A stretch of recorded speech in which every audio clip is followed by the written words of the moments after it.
to ease us in, Jack, I've always wondered. Your name is Jack Daniels. Do people give you Yes, do people give you a lot of guff, a lot of crap over that, or yeah? absolutely. So stupid. It's Do you enjoy I have the drink that you share a name with? no, not at all. It's pretty terrible, actually. My parents played a pretty sick joke on me when I was very young, when they were naming me, funnily enough, and I'm now called Jack Daniels. The funny thing about that actually is it's played to my benefit a few times in my life. Okay. Job interviews, they tend to remember my name. Mm. But then if I do something bad, they also tend to remember my name. It's win-lose, never win-win, particularly. There was actually a crazy circumstance. I was at a job agency, sat next to this guy. I didn't speak to him at all. I didn't know who he was. And the person who worked for the job agency came out and said, Jack Daniels, and we both stood up. I looked at him. I said, no way. And he said, your name's Jack Daniels. I said, yeah, my name's Jack Daniels. I hugged him. I just had to. I'm never going to have this opportunity again. Yeah. It was just, at that point, my life could have been over, but I'm still here. So did you rock, paper, scissors to see who would win in first? So it was actually him, unfortunately. But just, I could have left and had as good an experience. That never happened again, and it never will happen again. I'm certain of it. Yeah, that's pretty awesome. Hello and welcome back to Lather Talk. I'm your host, John, aka Latherhog, and with me, as always, is my co-host Gerard, aka Hey Gerard Shaves. Hey, what's up, everyone? And on today's episode, we have a very special guest. We've been talking about doing this for quite a while, and finally able to get our schedules lined up. It is none other than Jack. You might know him from his YouTube channel, the Virtual Groom Room, or other various content that he has created. He is very prolific. Jack, thank you for coming on to Lather Talk, and welcome. That was quite the intro. I've never been called prolific before, but I'll take it. Absolutely take it. Thank you for having me, guys. Just don't ask it. You make lots of content. I used to make loads, but now I've kind of like toned that back a bit. But we'll go with prolific. So Jack, off the top, we mentioned the YouTube channel. When did you start your YouTube channel, and how did you get started in the whole thing? So it's funny because I was wet shaving for a little bit of time before I started the channel.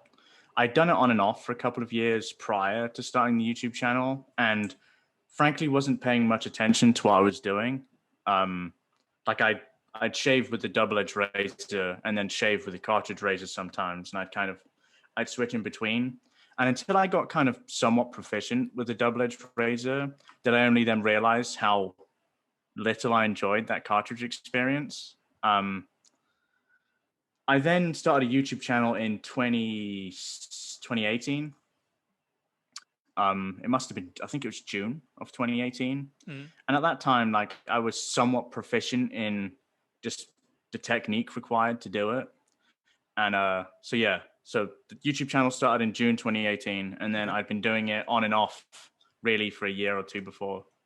Got it. And was there a catalyst or something that sparked going from, okay, you're into traditional or wet shaving to, well, I guess you said you dabbled in YouTube first, but at some point, it became a very regular, very focused endeavor.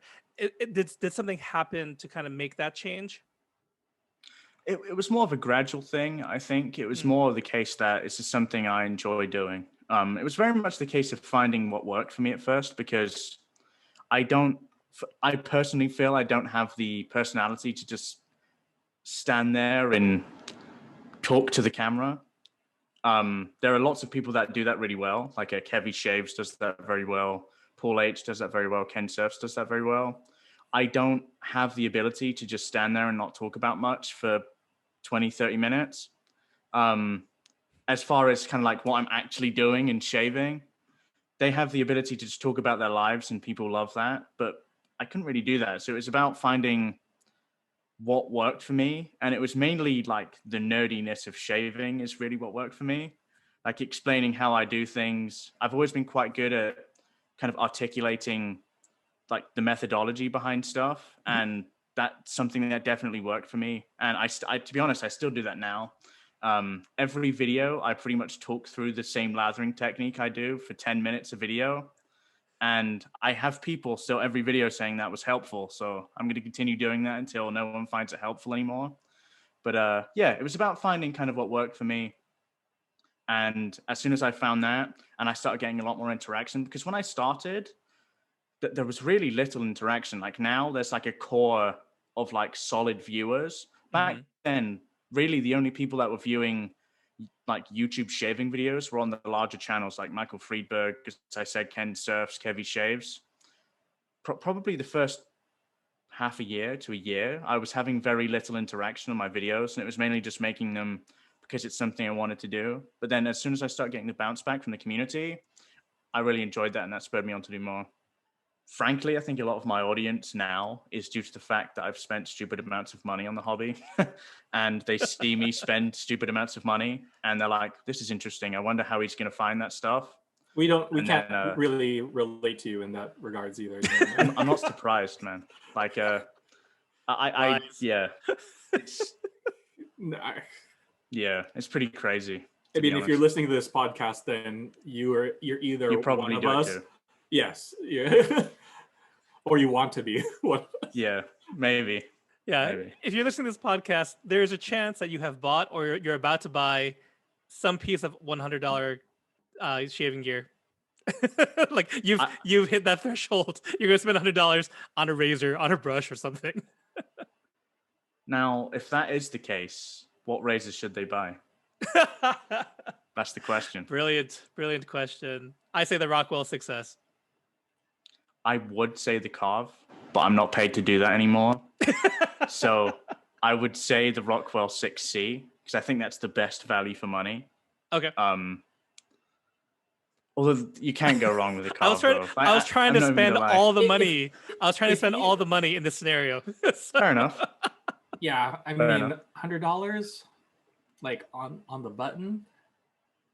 Yeah, I mean, I would normally say like Rockwell. If you could like find the plate that you want, you're for good. Sure, yeah.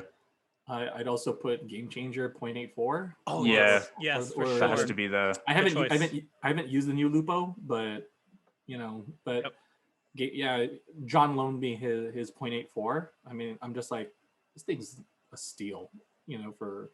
It's crazy, isn't it? Like how the face feel is that of high-end razors. It's an absolute bargain for what you're getting is the package. To be honest, they've consistently done that for the last few years. Just make incredibly good products at almost unbeatable prices. Yep. So yeah, the Game Changer has to be there. For me, it goes in no particular order. Game Changer, the Rockwell, kind of any of them really. Mm-hmm. They're all fittable, and the Carved brass. I think the stainless is probably a bit too expensive. And then you have like loads of what I would describe as kind of like larger mass scale razors that also do the job. But then you could also go to places like Maggard's or West Coast Shaving and pick up razors there that are perfectly good and will last you a really long time for a fraction of the price of pretty much all the ones we just mentioned. So I would still, I'd even tell people like 34C is still a great razor. It shaves. It shaves really well. It's not the hipster razor though, is it? No. Yeah. But you won't get hate on it.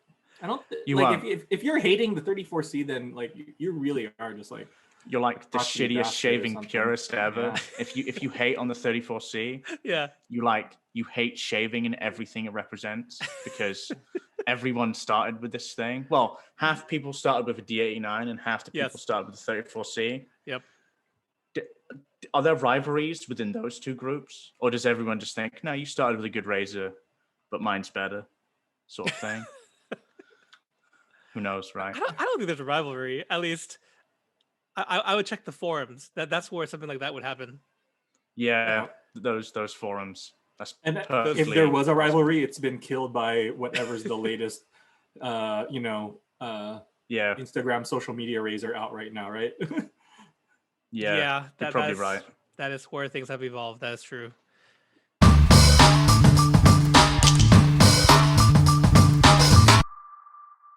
Mentioned, you know what? Actually, I really liked how you characterized your approach. Maybe because I really jive, and that's kind of how I approach my own stuff. Is where to keep focused. There's something we're going to talk about. Most likely, it's going to be a product, a razor, a brush, a soap, or some combination of that, right? And that's kind of where I lead because how. I don't know if you were this way, Jack, and I'd love to hear how it was. But your viewing habits, right? Once you start making content, you really have to be choosy because you just don't have time to be watching everything necessarily. I know some people who watch shaving YouTube are really great, really committed to it, and God bless you guys because you are what keeps the content creators going. But just the way I always viewed stuff was like if I'm researching a purchase, whether that is the $100 razor we're just talking about, or some other thing, I do research, like just like I do with any technology or even a video game. I was like, okay, let's these two or three people, I really respect their opinions. Let me check them out. Does that kind of describe how you engage with YouTube on when you're a viewer, or is there some other model that you would characterize your viewing habits? So it's difficult because like when it comes to like let's say for example, more recently I bought that titanium Blackbird. I have friends that I trust their opinions. I'll reach out to them first. If they don't have anything definitive, I will kind of outsource that.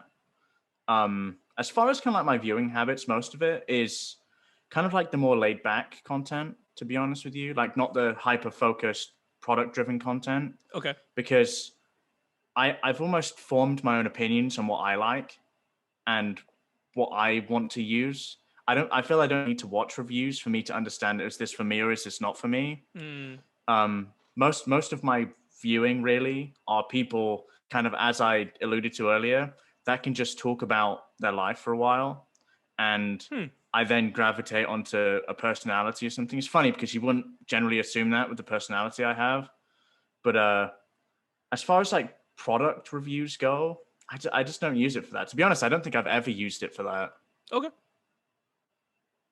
I mean, that makes sense. I think there's a lot of, in the shaving space at least, right? I think overwhelming majority, it is personality driven.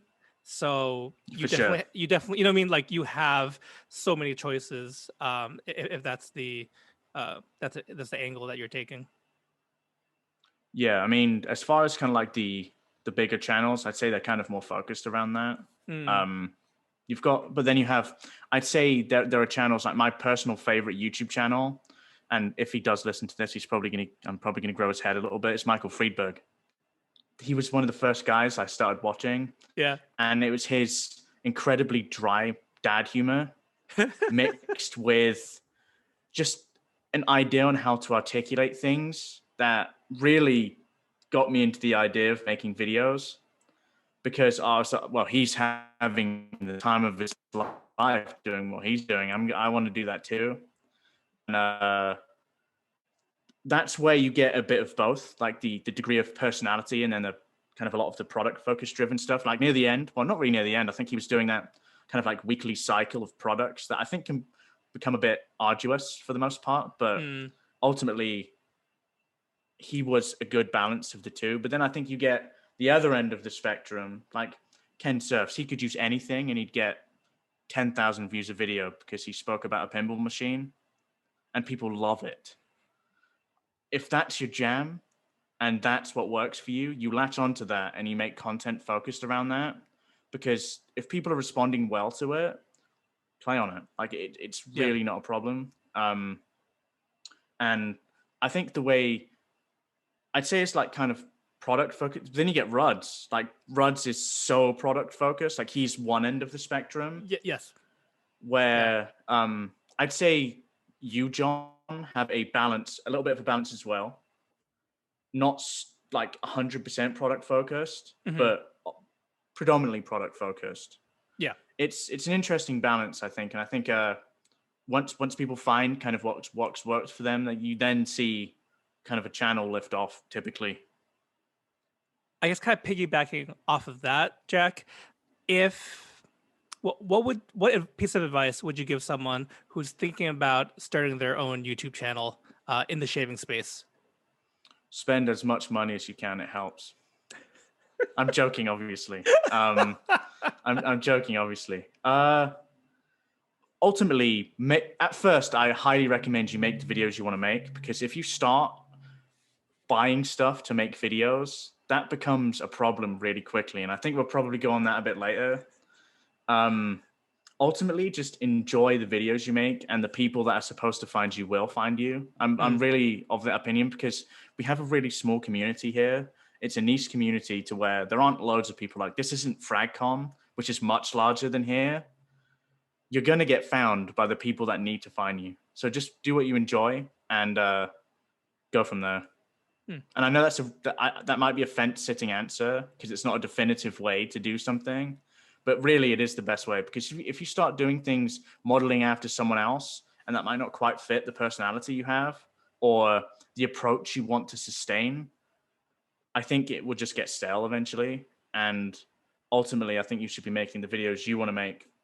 And that lends itself to the sustainability aspect as well. I would add on to your first answer about buying as much product as you can. But if you can't buy, borrow. For because sure. Like you said, this another community fantastic is way. this community is so small enough, and people are more than generous enough to just like loan you something. Yeah. As long as you're not like a total douchebag about stuff. I found the same thing as well. You're right. So, and that can get you off, squared away right away. Like, some people can't, don't want to drop $100 on every razor or everything that that happens. So, pass arounds are good. Making friends is good, and but then again, I'd also argue, even if you don't want to spend that money, that utilitarian shaver, there's still a place for you as well, because there's lots of us that are crazy in like the hobbyist space. There are some guys that dabble in kind of like the more utilitarian stuff, but ultimately, I think if you do that well, you have even larger mass appeal, because most of the artisan stuff is solely focused around the US and certain parts of Europe. If you can use products that are accessible to the rest of the world, you're providing a lot of value, especially if you're explaining how you got them, the price. That would appeal to more people than using a $40 soap, in my opinion. there are a couple of people that come to mind in terms of like, and you're right, like people like I think Ken has over 10,000 subscribers now. Paul H and Kevy are around there too. But I've talked about this with John and other YouTubers, specifically like international ones. Do you know who Luca is? Luca Denaro? He's an Italian wet shaver. I do, yeah. His channel's completely in Italian, but he has like 30,000 subscribers. That's damn cool. Right? And then there's another person, I forgot his name off the top of my head. Maybe we'll add it later. And I don't particularly see him involved in the community, but he'll buy like off the shelf stuff like the King C Gillette that was in the drugstores and other things. And he has like, again, like maybe 50,000 subscribers with just general products. But then that is to say that I think it's unarguably those are the products that are most accessible to people. Mm-hmm. Therefore, the layperson, and I use layperson in the sense that they're not ultimately part of the niche community or the like hobbyist community. Right. They see those products and they wonder what they are, right? And that could be the gateway to getting them into a community like ours. So really, there's no discrimination of gear from my perspective. I think everything has a place. Definitely, for sure.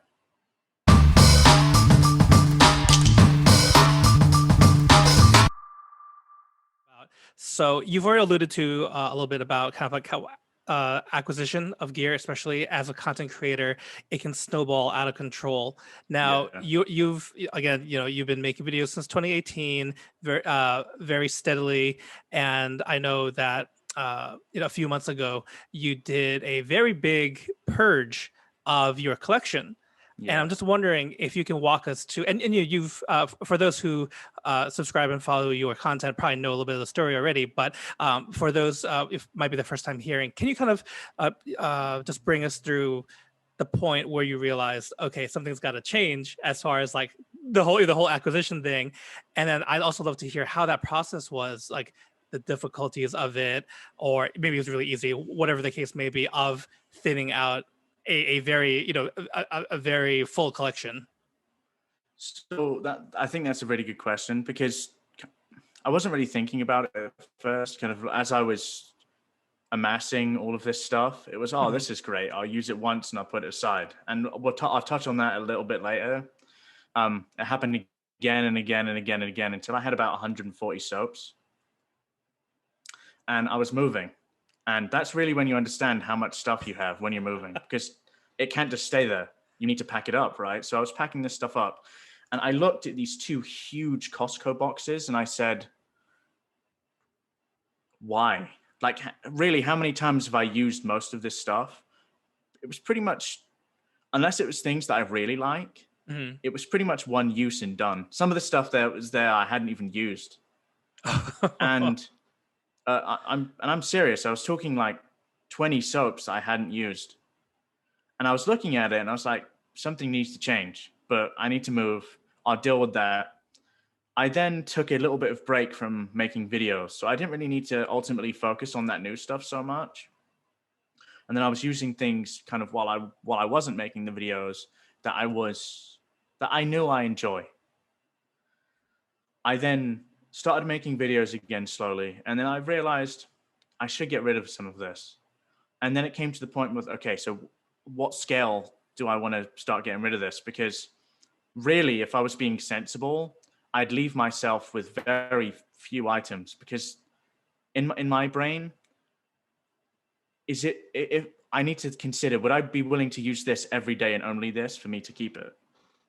And that made me make some, what I defined as some really tough decisions, because I ended up getting rid of stuff that was either really rare, that I had gotten because it was rare, and it looked good for a video, and ultimately it was a complete waste of money from my perspective, or it was good when I first used it, but it wasn't something that I'd ultimately want to use every day.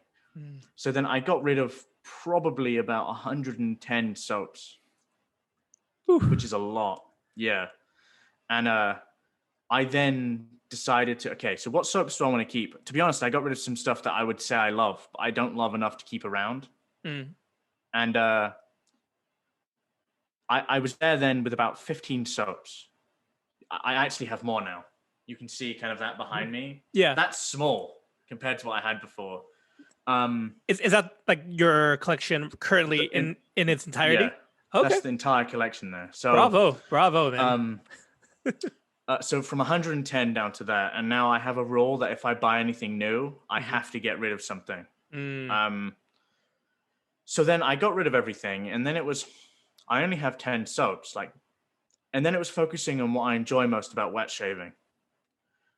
Ultimately, it was variety, because I was shaving with the same thing all the time, and it was like, I love this thing a lot, but there are also loads of other things I love, but I need to be smart about how I buy things again. So I don't impulse buy at all anymore. If I have the idea if I want to buy something, I will sit on it for a week before I purchase it, pretty much. And it might sell out, it might not, but that's kind of how I'm trying to approach it. I'm trying to give it some time, because before long, that's the same problem. And I don't really want to have to deal with that again, because honestly, there's so many choices in this hobby now, as far as like soaps, razors, brushes, and like I wasn't buying kind of like mid-range to low range to top range. Pretty much everything I was buying was really expensive, and in my head, I saw everything there as what that money could have been. I could have put a down payment on a car with that money. Oh Like man. I'm not even exaggerating, dude. Like I got rid of straight razors that amassed to about $4,000. The soaps made an additional. maybe $1,500. Hmm. So I put in serious money, and I wasn't really getting anything out of it because nothing was getting use. Hmm. So then it was the case of scaling everything down and really focusing on what I want. And I think I have that now. I am probably going to get rid of some more stuff. And another benefit of being a kind of like a wet shaving YouTuber is I don't always have to pay for stuff I get. So people send me stuff to review or what's your impressions on this. The way I'm going to approach that now is I'm just going to give that stuff away because I just don't want it sitting around because then the problem happens again. Because even if I didn't pay for it, it's still there, not being used when someone else could use that. Same for razors. Like I had multiple expensive, rare razors that weren't really getting some use. When if I put it into perspective, I probably use 3 or 4 razors and that's it. Straights, like I said, were the same thing. So it was really about narrowing down quite what I wanted to get from it, and then start to gradually build a smaller collection again. Hmm. Because I really started from scratch. Like I maybe had 10 unscented soaps of bases Wow. that I really like. Yeah. And then it was, okay, let's start adding a bit more variety in here, but it needs to be things that I would consider using every day. And pretty much everything I have now is I would consider using every day.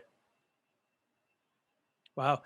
Do you have a number in mind as far as a cap, or is there? I mean, because I think the whole like if one comes in, one's got to leave, or whatever the case, whatever order that Yeah. happens in, is a uh, really good rule to have in place. But then you mentioned rebuilding, so like you have some headroom, in Yeah. and especially compared to 150, this is like very lean and mean. But do you still have like a cap of like 50 or anything like that, or is there flexibility in that? So it depends because I feel for my personality, if there's flexibility, I will still go overboard. That's the Me too. Me personality too. I have. So I need to have something rigid, and for me, my rigid is about 40. Okay. I have quite a lot of older stuff, like stuff that I bought at the start that I hadn't got rid of because, frankly, the resale value is not loads of money, and it holds a degree of sentimental value for me. So I don't really want to get rid of that. So I don't really add that onto it. But I will flutter around that 40 point, and if it goes over 40, I will get rid of something. Hmm. It's hard because you're Yeah. then like juggling. Yeah. Okay, I like all of this stuff, but do I like that thing I'm bringing in so much that I'm willing to get rid of this? I don't know, and it's a good question to ask yourself when you don't want to go overboard, because the idea of having to get rid of something to attain something can be quite difficult, and you Yeah. might just not want to face it to begin with. Yeah. So, if you know what I mean. I mean, I think that that approach also just disciplines you already because, like you For said, sure. if you don't do that, then you're going to end up with another 140 soaps all over again. And it Or will happen. yeah, And it can without a happen pretty doubt. quick. Like I And remember so, when I first started. Sorry to interrupt you there, Gerard, but when I no, go first for it. started, I had that cap. I had that cap, and it slowly transpired to that cap getting bigger and bigger until the cap was only really a soft cap and it didn't really exist anymore. So you, you've got to make tough decisions, and to someone not in the hobby that don't hold these things in high regard, tough decisions of not using soap sounds absolutely bananas. But if it gives you a feeling when you're using it or you enjoy using that product, getting rid of it could suck. And I got rid of some stuff that I really enjoyed because I didn't love it, if you get what I mean. And Mhm. I agree with your point there. It's it can get overboard real quick. And I say that because as someone, um, with what I would classify as an addictive personality, I mean, just especially if it's, if you're able to get it, you just think it's like a harmless thing, right? You Yeah. get it here and there, and all of a sudden, yeah, you have 150 soaps. And I know half of our listeners are probably like, oh my God, that's so much. And other people are just like 150 amateur, Probably, Uh, yeah. and, but, but yeah, like otherwise, what is the cap? What's um, what's the real limit to what you're just, otherwise you're just a hoarder, you know, right? To a degree, yeah, because I think if you're not using that stuff, it's just there. It's just collecting dust. And you buy soap really to use it. It's Mhm. not the sort of thing that you can sit there in ages like wine. Like if you're not using it, it's pretty useless. Yeah. Mhm. So Yeah. just cut it loose, in my opinion. That's kind of where I've landed to anyway. Yeah, and I probably want to get. I'm not at. I don't have 100. Like I probably in my history have had at least that or whatever. I probably have about 70 or 80 at the moment. And but I think like every 3 months, every 6 months, I kind of just like go through, just like look at everything. I'm like, if I have not touched this in 6 months, it should go on the chopping block. Yeah. Period. Yeah. And I Right. think Just that's sensible. yeah, and there are a few where I've kept just because like of some maybe like faux sentimental reason and stuff like that, but for the most part, yeah. And it also reminds me that I'm due to do that again soon. But yeah, like every 3 months, 6 months, just kind of take a look. If you literally have not used it, you're just like, oh, I forgot I had this in the first place. Yeah, probably should just put it up Yeah. for sale or whatever. Give it to someone that'll use it. And someone will take it off of you. I found that. Like Oh, even if you're not selling something that's described as like unobtainium or rare, people will Mhm. buy it because they see it come up and they're like, oh, this is interesting. I want that. But most of us share that trait. yeah. And I mean, people, and especially if you say stuff like, "Oh, free shipping, sale, Yeah. buy two get free shipping," or those whatever, something. buzzwords. Though that's Yeah, and for that's sure. it. That's it. I mean, I remember. I can safely say I primarily sell my stuff on Reddit. And like I'll put like maybe 10 items or so per time, but I would say that everything's gone within 36 hours. Yeah. Yeah, it's Like, pretty normal. yeah, so it's not bad, and it also goes to show that like we're not getting crap either, like we're getting Sure. stuff that is also enjoyable. Well, I mean, in the hobbyist community, in theory, we're using products made by the people that are truly passionate about what we're using. Mm-hmm. So in theory, everything in that regard should be pretty darn good. Mm. And the hobbyists around this community have an investment in the artisans that are making stuff. So typically people just want to use as much as they can, unless they've been around for a while and they know truly what they like. And then people will be a bit more considered with the purchases they make. But that's been my experience anyway, for sure. I feel like more stuff has been released during COVID than like I remember before. Like I feel like you would hear like a few announcements here and there, but I just Yeah. feel like people were just dropping stuff left and right, and if someone dropped something, like the next week someone else was dropping something else new. And it was just and maybe it's also because of more time spent at home, there was probably more attention on us to like just notice those things. But yeah, I feel like there was definitely no shortage in 2020 and if and stuff out there, stuff offered for any wet shaver or person in this hobby.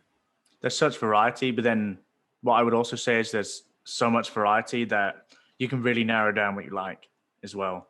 Oh yeah. There's something for everyone. And if whatever you have isn't working for you, move on. Find what you like and stick to it, is my advice at this point.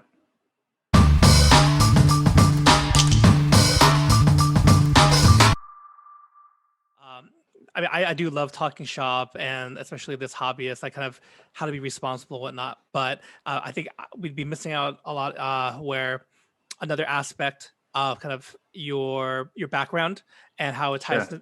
into the community, and that is your time of employment with Karve Company. I'm wondering if Sure. we can talk a little bit about that. I know you're no longer with Karve No. currently, but if you can just talk a little bit when you were on board, kind of a little bit of your responsibilities, and then where you've moved on since then. So that's a good question. I think it's probably better to address kind of why I was put in that position to begin with. Sure. Prior to working for Carve, I was one of my first kind of like professional jobs was in a machining shop, which lends itself very, very much to what Carve does. The company itself manufactured motorcycle parts, and the motorcycle parts were pretty high grade. Like they'd be made out of really high quality stainless steel and titanium and stuff like that. And before long, I was selling that product to race teams, MotoGP, motocross, stuff like that.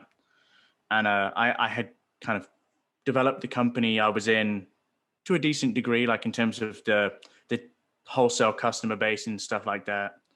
And the company still go around now. They're doing really well. I then left that and kind of fast forward in time, like lots of IT positions. So if you think about that job, that's from its infancy is pretty much exactly where Carve was when I joined. Hmm. A very young company solely based around the product they make. I joined with the idea of doing a pretty similar thing. It was my job ultimately to help Chris develop product because I have an understanding of machining. I have an understanding of what you use for certain metals and why. So I could, in theory, help him produce that. I also have experience with using a hell of a lot of stuff in this industry. And that also gives quite a lot of perspective as well. Ultimately, my job would have been, given everything worked out how it was supposed to, communicating with wholesalers, landing wholesale accounts, selling to wholesale accounts, frankly, being, I guess, customer outreach. If you've sent an email to Carve over the past, year and a half and a bit, before September, I would have been the guy answering you. And just kind of, I guess, more of a face of the company because where Chris was there, Chris was very much in the background and kind of did his own stuff. And there was no one saying, "Hey guys, we're still here," ever. Like it was always very quiet, and like he always just got on with what he needed to do. And when I was brought on, there was an opportunity for me to say, "Hey, Carve is a big mainstay of this community," and I guess that was the ultimate goal, really. That's kind of how my previous employment lended to what I was supposed to be doing at Carve, or kind of like the ultimate ideal situation at Carve. It didn't quite pan out like that, and that's why we're kind of no longer together, so to speak.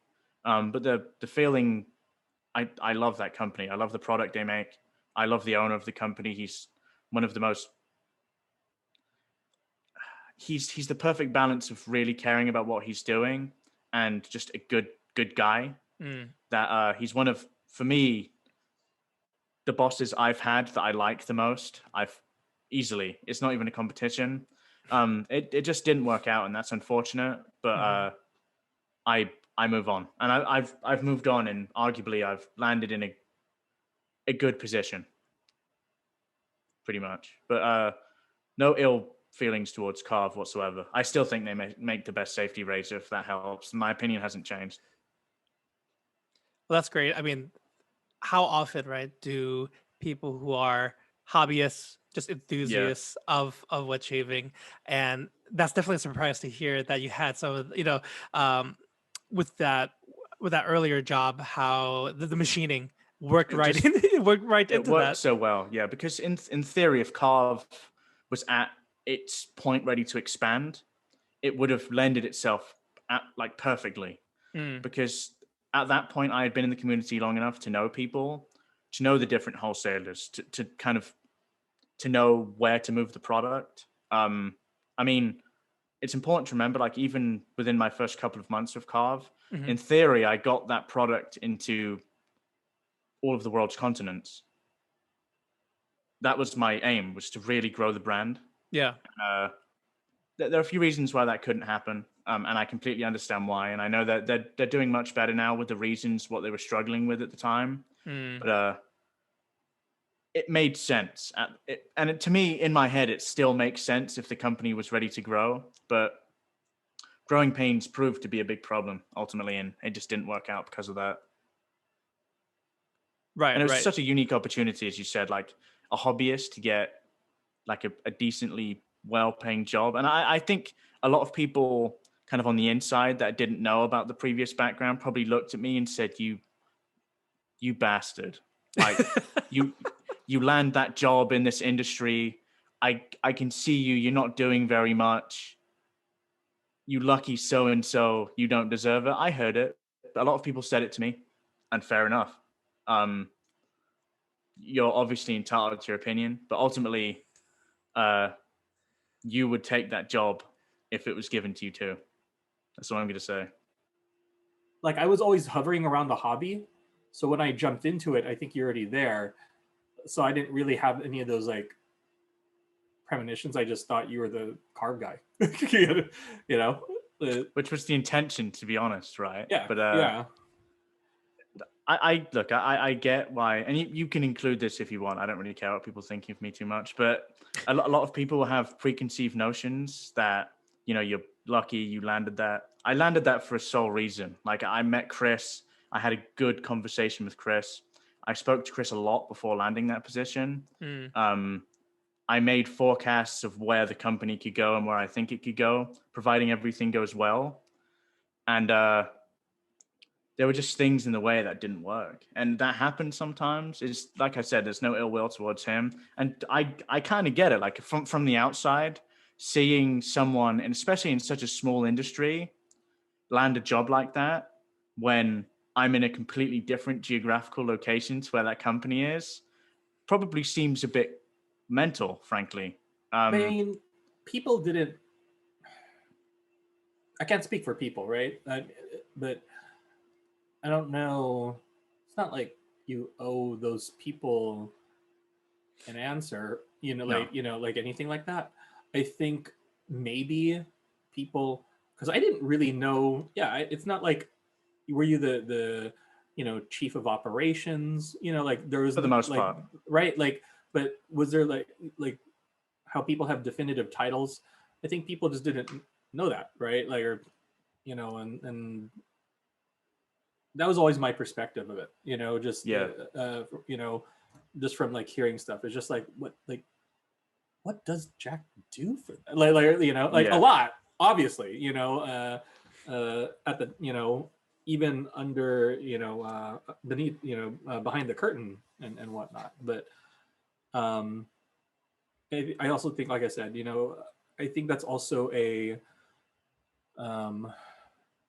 just something within the hobby, right? For And sure. I think and we'll all answer. We can all know this, that it is so easy to literally uh you know engage in any conversation with the artisan themselves. it is, yeah. Whether it is, you could just be a small mom and pop shop, or in some cases the quote unquote CEOs of the company, the founders, if you will. And like, what other hobby can you say you have that kind of access so quickly and easily, for people? I can't think of one. You can't. Yeah, like, No. and like there might be some really small niche hobbies where it's like that, maybe. But I think with that kind of accessibility, for a lot of people, sometimes maybe they just expect it, like in other facets, Yeah. regardless of whether they understand that or not. And I think it's fair for people to kind of, how did he go from there to there? It makes a lot of sense to me. But yeah, that's kind of how it happened anyway. It was fun while I was there.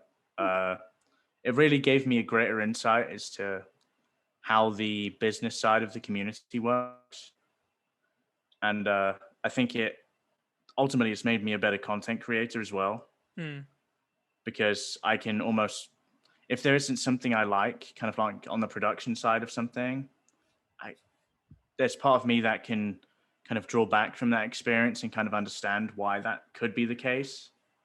But I wouldn't have changed accepting the job. I wish it worked out because I love that company still, honestly.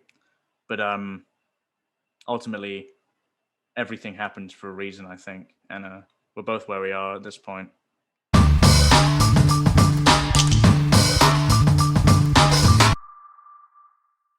I know we've been talking for a while now, Jack, and kind of as we're winding things down, I would love to hear what is one prediction that you have for the coming year in wet shaving. We'll just leave it wide open, whether it's a broad prediction, a very very specific one. It can do with hardware, software, artists, what you know. It's an open book. I'd love to hear a prediction, and I'll give you a little bit of time to think about that too, since I'm kind of just springing that on you. I'm just springing that on you. Well, here's a prediction. I think we're going to see a lot more kind of collaborations from people not directly involved in our hobby. We saw it a bit this year. Zaharoff did a collaboration with Gentleman's Nod, and as you alluded to me earlier, Imaginary Authors, Noble Otter. I think we're going to start seeing that quite a lot more. I mean, it makes sense that you get experts in scent making sense for things that are supposed to be scented. It just makes sense. Sense. Last sense. Yeah. Yeah. So ultimately, I think that will happen a lot. I also think, soap bases ultimately have only really scratched the surface of the ingredients that can be put inside of them. Some artisans have started exploring like really high quality skincare ingredients. Mm-hmm. It's not been used quite as much as you would expect, considering the cost of soap now. Soap can be a lot more expensive because it can contain quite a lot more, I guess, exotic skincare ingredients. We're going to see a lot more of that as artisans try and outdo themselves with different bases. Yeah. And Rudd starts to dictate the market again. So that's a compliment to Rudd's, by the way. He absolutely does that. I'm certain of it. Like, if he gets sent a soap and it gets a really high shave score, loads of people are buying that soap. Mm-hmm. I'm sure of it, because people might. I imagine some people that are almost like, I want to get the latest and greatest of X, almost rely on that shave score, or that massively influences their decision. So you're going to see I think we'll see a lot of advancements, or at least additions to soap bases being kind of like exotic ingredients and stuff like that. Like I said, I only think we've really only scratched the surface of that. And the bigger collaborations with kind of like indie fragrance houses. I'd love a Slumber House collab. I really would. But you know, fragrances are quite expensive. Yeah. So just someone do it, and I'll buy it from you. Okay, I promise. But I'd love to see that. It's exciting, really. I think there's loads of things that could happen over the next year. I guess it remains to be seen what does happen, especially given the difficult business operating space at the moment. Like, we've seen a lot of companies like switch towards bombs, as alcohol and stuff has been difficult to get a hold of. Like Barrister and Ann is one that ultimately comes to mind. Mm-hmm. And the balm is fantastic, by the way. You've probably used it, right? Oh, it's great. Yeah. So Gerard, I'm looking forward to see. Yeah, have you used it? Okay. Oh, you've got it there. Okay, Ooh, it's a good one. But yeah, like there's lots of room for product development, and I'm very excited to see what happens over the next year. But it's important to not buy everything, and I need to remind myself of that. Like, those are very good predictions. One that is very challenging to your current, I think, very good, like, controlled version of your shave den. But sure. yeah, I think very very solid predictions, Jack. But do you guys have any? I think, it's not. it goes along this kind of the same lines, but I think just men's grooming in general is just maybe within the hobby it's growing, but I think even in just the regular market in your stores, like your beauty supply stores, the men's section is not going away and it's not getting any smaller, you know. That's such a valid point. I think kind of touching on that, something I discussed kind of on the other podcast I was on a lot was making these artisan grade. This is a whole other section. I'm sorry if you're going to edit this in, but it's making these artisan grade products consumable for the everyday person. That loads of things is involved in that. You know, it's making them more usable. It's to some degree could be making the scents less complex. That would be digestible, palatable for everyone. Yeah. And ultimately, it would be understanding kind of like the operational side of getting it to all of these places. I think that's when you really see the kind of explosion of the hobbyist side of stuff, because we're yet to see how that works. That's how you take the step, one more step ahead, you know, is finding a way to supply everyone with your soap, not quite just the hobbyists. It'd be interesting to see how that transpires. I hope it does as well. Mm. I mean, to scale it to that kind of size, I mean,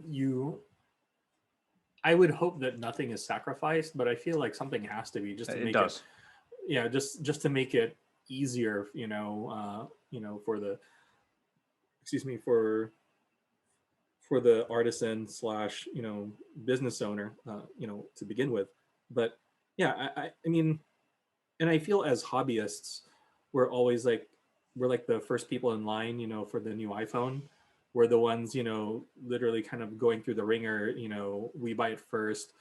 We're the ones like saying, oh, this is what's good about it. This is, what's the same or whatnot. And then, I think that just our use, and I don't want to say expertise, but just the role of the, the first buyers, the people that are willing to wait in line for those items, that are have their phones, alarm set for when a drop happens, that 9 o'clock, whatever it is, midnight Easter or noon Eastern, when something's going to happen. I think ultimately, yeah, it can grow the hobby because we're going to direct where it goes more than anything. I think so. I think like I alluded to just now, I think a big part of it is making it more usable for everyone, because and that's also like, there's definitely the hobbyist side of things, which, that there are those cosmetic grade ingredients. A soap that lends itself to shelf life probably doesn't need all that exotic stuff in it. It needs to be fairly simple. It needs to be ultimately long lasting. And I think the current artisan space will have to adjust to that if they want to go over to that. It'll be a bit of an adjustment for sure. But I think there are some people that could do it. Maybe not now, but as businesses on average start to grow, you'll see the want to kind of push out and do that. I'm surprised we've not seen some of the larger scale razor makers do it, to be honest, like a Rockwell or even Supply. Mm-hmm. It's something that I reckon they could consider doing. This is a really big passion of mine. It's the idea of how to grow this thing. Absolutely. And I think for me, it will start at the top, the companies that have the ability to make more volume. Yeah. And then it will then become possible, because I don't think many people have really been able to do it thus far. And then you'll eventually see, I remember seeing that company 4 years ago, and now they're in Target or something.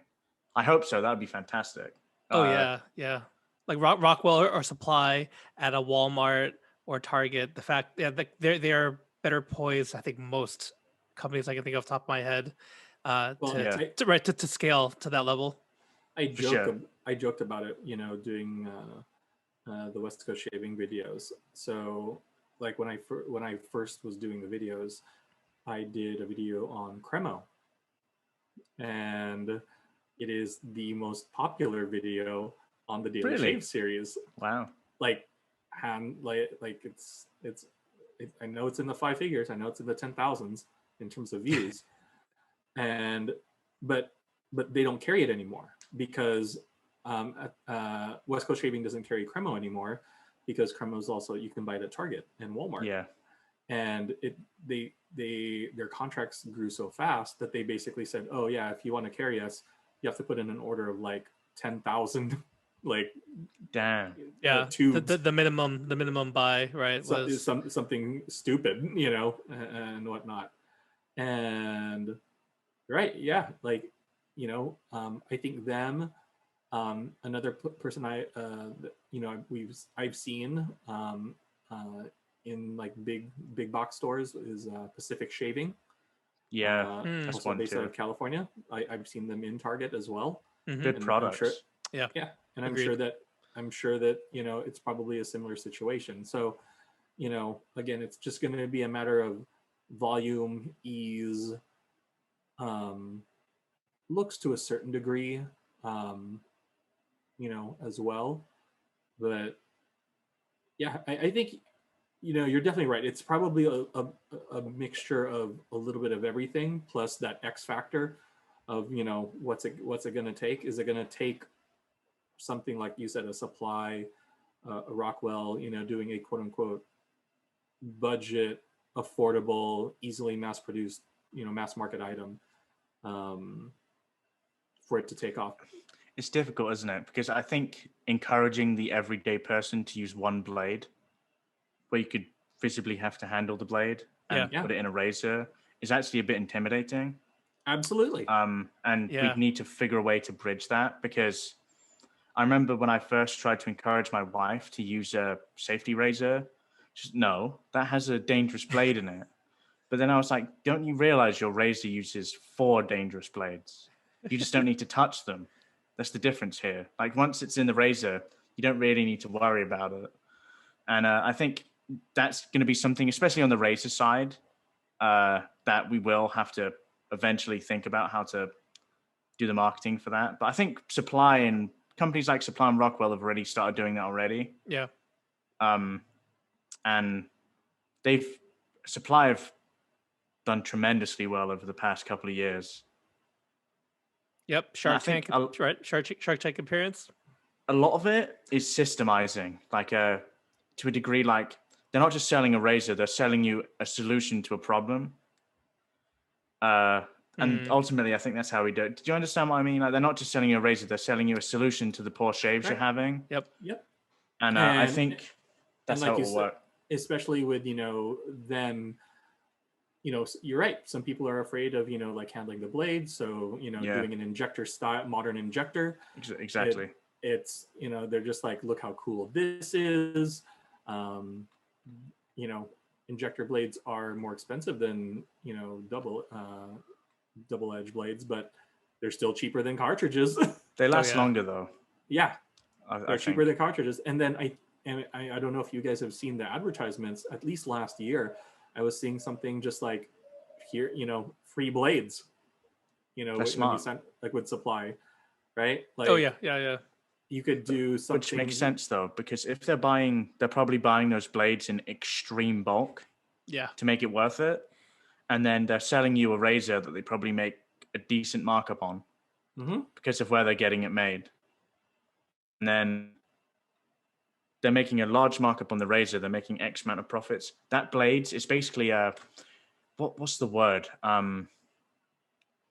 It's basically to make people think they're getting something extra or for free. It's an extra incentive. Yeah, it's an incentive. It's, you know, it's the little advertisement. It's the, you know, buy one freebie, get one. But it's not a freebie. Exactly. Yeah. And that will sell people. For sure. Kind of adding on to Jack, what you said in Gerard, I think like the piece of the puzzle. So, and Gerard mentioned this way back, I think when we first started recording, but a celebrity face, whether it's like we're talking about Supply, right? That would do just fine. But some sort of celebrity face attached to traditional shaving, where they are someone who's benefit. So I'm thinking like George Foreman Grill, not quite in that way, because like you said, Jack, you want to lead with the problem it's solving, and you can either go the environmental route, right? That's one way that people have it, right? That's one way that definitely has gained traction, especially I think amongst women. And then I think the whole thing's irritation. Like I think every single person we talked about how they got into wet shaving is like, my face is getting messed up by how I'm shaving, and part of it is learning proper technique. Other times, just the 4 blades, the 5 blades, the vibrating heated 6 blades, whatever it is now, is just, it's not for most people's faces. So like I think that's what you mentioned, that like lead with the problem that you're fixing, and if you like slap on a celebrity face who's there, whether for educational or just like promotion, just get noticed. Like, oh, I didn't know they still made these. John, I was gonna say, or sorry, Jack, I was gonna say that I don't know if you know, but Rick from Pawn Stars has a double-edged razor. Yeah, and he was the celebrity face for all bald men. And how dare you forget him in this thing? Okay, sorry, Pawn Stars. In this whole ordeal, shout out to Chumley and the gang over there and stuff like that. But I mean, I still say that, right? I would also add on, you saw this recently with Kylie Jenner and Champion sportswear hoodies. Or hoodie, right? Like Champion was literally Kmart brand. It was the generic cotton hoodie that you would buy at Kmart. She wears it, and now it's stupid, like priced streetwear. They're charging like $100 for these hoodies, and I just couldn't. It's so wild. But maybe something like that has to happen. Yeah. Who do you do it with though? For the mass market. It depends who you're trying to target, right? Because that's a whole different conversation. Because Nick Offerman. Oh, you don't want to go with someone. You don't want to go with someone too old. Yeah. Because you're trying to get like a younger target market as well. Because remember, people start shaving at like 17, 18 in theory. So you're trying to appeal to that market. For me, it would be someone in sports. I was thinking the same thing, especially if it's like a Gillette leading it. They have the connections, right? Get a maybe a recently retired sports star, because in the grand scheme of things, that's not too old, and someone who might actually care. Like, so who cares about skincare? Men who are not college age guys, but maybe more in your 30s, 40s, and upwards. But then the argument could be led with, maybe you should care if you're in college. Start early, kind of thing. I will say it now. Patrick Mahomes. Yes, that's who I was thinking. Well done. Right? We've done already. Okay. So absolutely. It's like make it happen. We're doing their work for them. Okay. And any razor maker, anyone, go be the sponsor for Patrick Mahomes and go make your money, and give him your razor, get a pack of DE blades or injector, whatever blades supply, are appropriate. Go do it. Go do some work, and just kick it off, from there. And on the opposite end, screw it, give it to Tom Brady, as well, because that's the Super Bowl this year. Look what he did with Uggs. Uggs for men.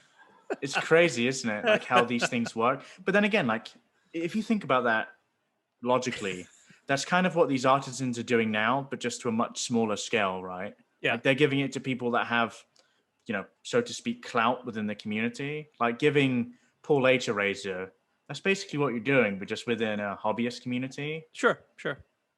Influencer the kind of upscale stuff. then would be, so the upscale I think then would be giving it to much larger influencers.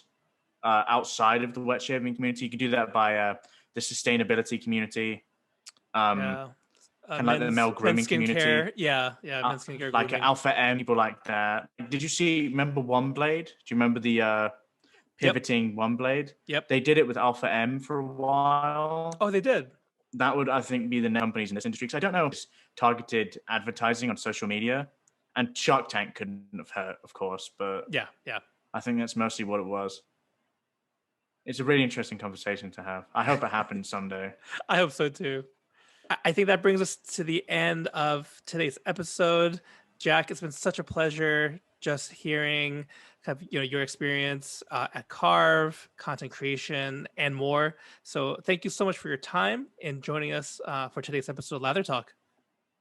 Thank you for having me, and it's a pleasure to be on and chat to you guys for the hour and a bit we have. I'll be on. I'm happy to come back on kind of whenever you guys ever want me, if you do. Absolutely. I think a lot of our conversations today really lend themselves to a kind of a roundtable discussion. For sure. So I think definitely keep you in the back pocket and see if we can do this, maybe surrounding a particular topic. So a lot of great ideas, I think, coming from our conversation with you today. So thank you so much, Jack. All right, guys, thank you so much for joining us for this episode of Lather Talk. You can find all the links for Jack and the Virtual Groom Room in the show notes. We hope you enjoyed the podcast and hope to catch you next episode.